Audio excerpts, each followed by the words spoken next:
Doctor, prostate आणि cancer यामध्ये काय फरक आहे? म्हणजे प्रोस्टेट ह्याच्यामध्ये पण दोन प्रकार आहेत. एक बिनाइन एनलार्जमेंट ऑफ प्रोस्टेट म्हणजे वयानुसार वाढणारी जी प्रोस्टेट आहे त्याला आपण BPH.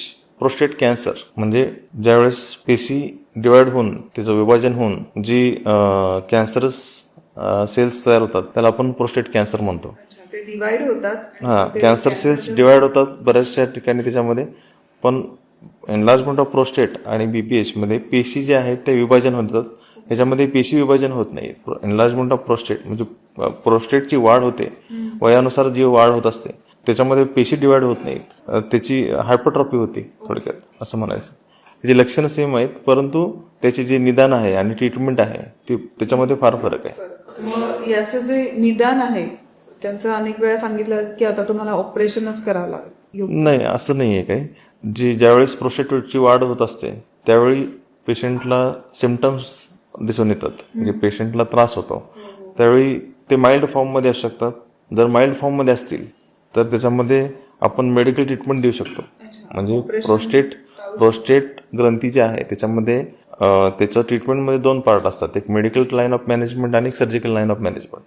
Medical line of management कधी देतो आपण? ज्यावेळेस पेशंटचे सिम्पटम जे आहेत ते माइल्ड स्वरूपात असतात. सिम्पटम्स माइल्ड स्वरूपात असूनही काही कॉम्प्लिकेशन नसतात. डॉक्टर, आता प्रोस्टेट आपलं वाढलंय असं समजलं आपल्याला आणि आपण त्याच्याकडे निग्लेक्ट केलं आपण त्याला, तर मग काय होऊ शकतं? प्रोस्टेट वाढली आणि त्याच्यावरती निग्लेक्ट केलं तर ते जे कॉम्प्लिकेशन होतात त्याच्यामध्ये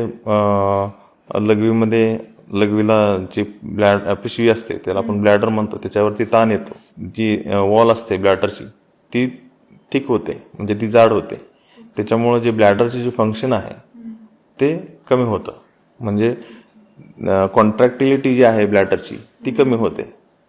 म्हणजे मग त्यानंतर आपण प्रोस्टेट काढलं, समजा प्रोस्टेटचं ऑपरेशन केलं किंवा प्रोस्टेटच्या टॅबलेट चालू केल्या तरी पण ते फंक्शन कमी असल्यामुळं, जी कॉन्ट्रॅक्टिलिटी कमी असल्यामुळं जी प्रेशर यायला पाहिजे ते येत नाही.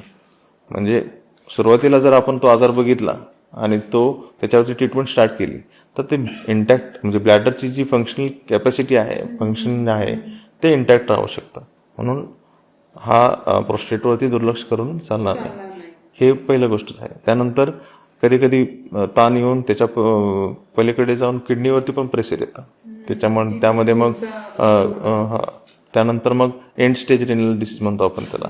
त्याच्यामध्ये क्रिएटिनिन वाढतं, युरिया वाढतो. त्यानंतर मग जी किडनीचं काम जे आहे ते पण हळूहळू कमी व्हायला सुरुवात होते. अशा वेळी आपण प्रोस्टेटकडे दुर्लक्ष करून चालत नाही.